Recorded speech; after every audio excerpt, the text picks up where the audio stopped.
KKMD 650이라 해외 군사 전문지 Military League 번역. F-35B 항모로 개조된 이즈모급을 공개한 해상자위대. 한일 해군력 격차 다시 커지나.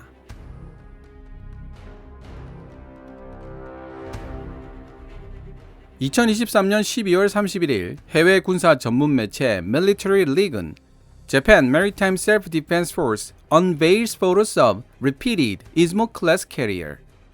일본 해상자위대 개조된 이즈모급 항모의 사진을 공개하다 라는 제목의 짧은 기사를 게재했습니다.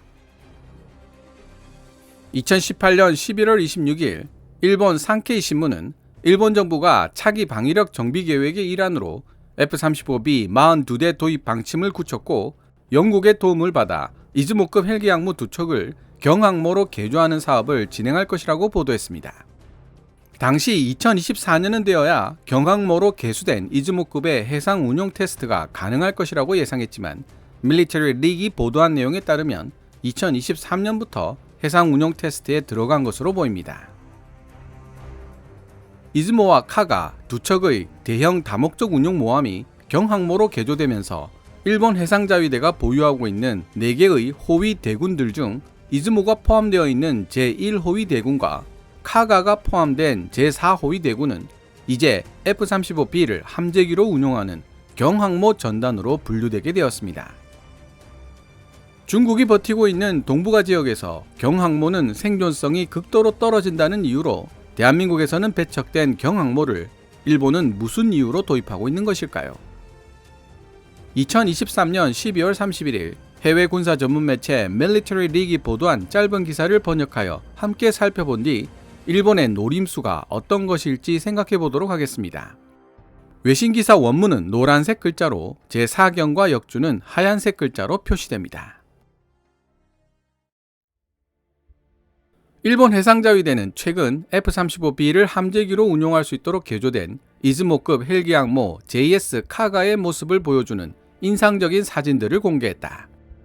해상자위대 제4호위 대군의 공식 소셜미디어 채널을 통해 2023년 12월 25일부터 27일 사이 공유된 이 사진들은 항모로 개조된 이후 해상 운용 테스트 중에 있는 JS 카가의 모습을 포착한 것이다. 이번 개조 작업은 어디에 초점을 두고 이루어진 것일까? 이번 개조 작업의 초점은 JS 카가를 F-35B 운용이 가능한 항공모함으로 개조하는 데 있다. 이즈모급 시리즈 2번 함인 카가는 히로시마에 있는 Japan Maritime United의 쿨의 조선소에서 개조 작업을 받았다. 원래 헬기 항모로 설계되었던 이즈모급 전투함들은 단거리 수직 이착륙, 스토블이 가능한 F-35B 라이트닝 II 합동 타격 전투기를 함재기로 수용할 수 있도록 재구성되었다. 해상자위대 제4호위 대군이 최근 촬영한 사진들은 JS 카가의 개조 과정에서 이루어진 주요 변경 사항들을 선명하게 보여준다.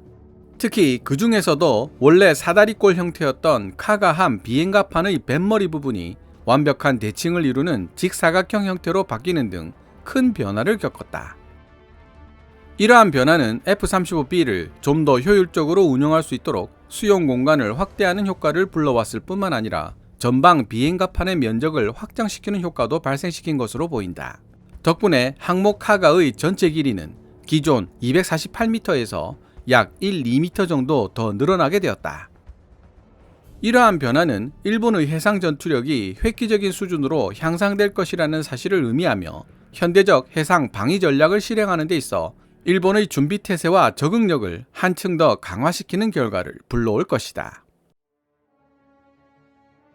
JS 카가 DDH-184는 2022년 3월부터 경항모로 개수되고 있는 헬기 항공모함이다.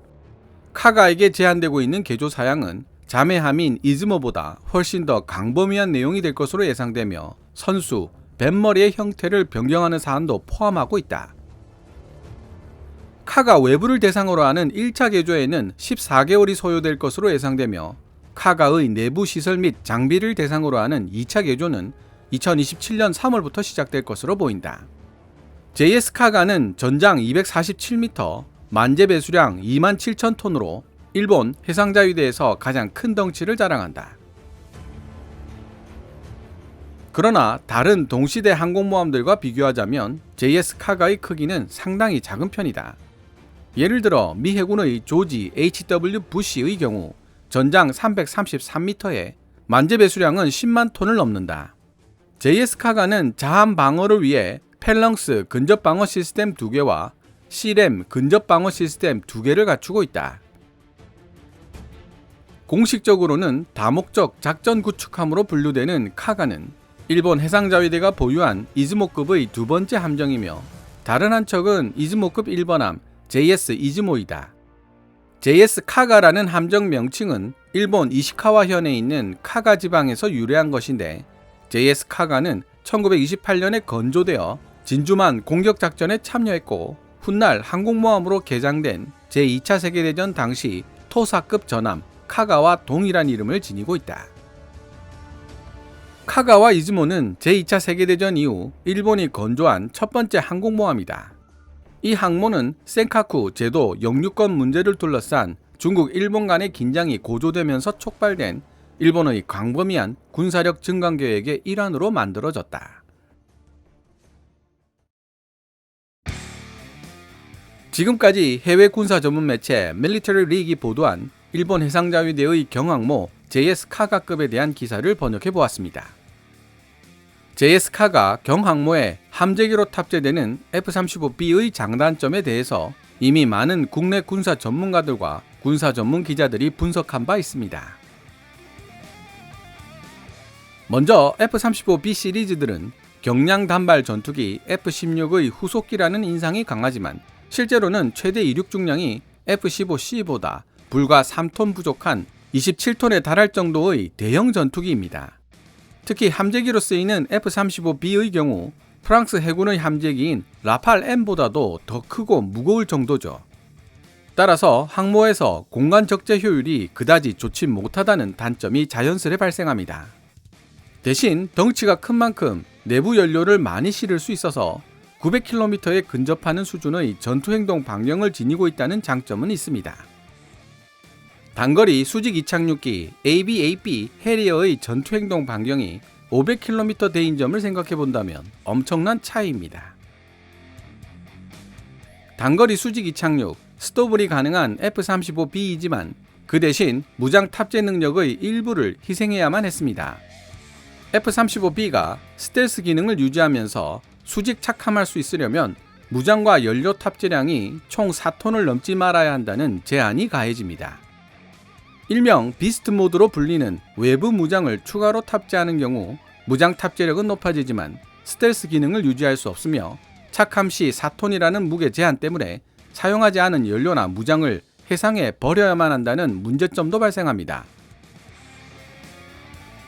대량으로 주문되어 규모의 경제를 실현할 수 있었던 F-35A와는 달리 소수 생산된 F-35B의 도입 가격도 문제고 5세대 스텔스 전투기이다 보니 남다르게 비싼 운용 유지비도 문제입니다. 이렇게 뚜렷한 장점 대비 단점을 가지고 있는 F-35B를 불과 10여 대 가량만 운용할 수 있어 상대적으로 생존력이 떨어진다는 경항모를 굳이 채택하는 일본의 노림수는 어디에 있을까요? 일단 5세대 스텔스 전투기 F-35B가 가지고 있는 성능 그 자체에 주목해야 할 필요가 있습니다. 날아다니는 스텔스 컴퓨터라는 별명을 가진 F-35 시리즈답게 F-35B는 A사 레이더를 비롯한 강력한 탐지 센서와 전자전 지원책 ESM을 갖추고 있으며 데이터 링크를 통해 이지스 구축하면서 발사되는 SM-6 함대공 미사일을 목표물로 유도할 수 있는 능력을 보유하고 있는데요. 일본은 이즈모급 경항모를 작전 해역에 대한 광역 정찰 및 초수평선 대공작전, 일본 함대에 접근하는 적대적 항공기에 대한 차단 등의 용도로 활용할 계획을 세우고 있는 것으로 보입니다. F-35B를 함재기로 탑재하는 이즈모급 경항모의 출현과 더불어 신형 이지스 구축함 마야급의 합동 교전 및 해군 대공 통합 화력 통제 리프카를 가능하게 하는 CEC 네트워크 능력과 SM-6 함대공 미사일 운용 능력을 탑재하고 향후 다른 이지스 구축함에도 동일한 능력을 확보하겠다는 일본 정부의 계획이 이런 추론에 대한 강력한 정황 증거입니다.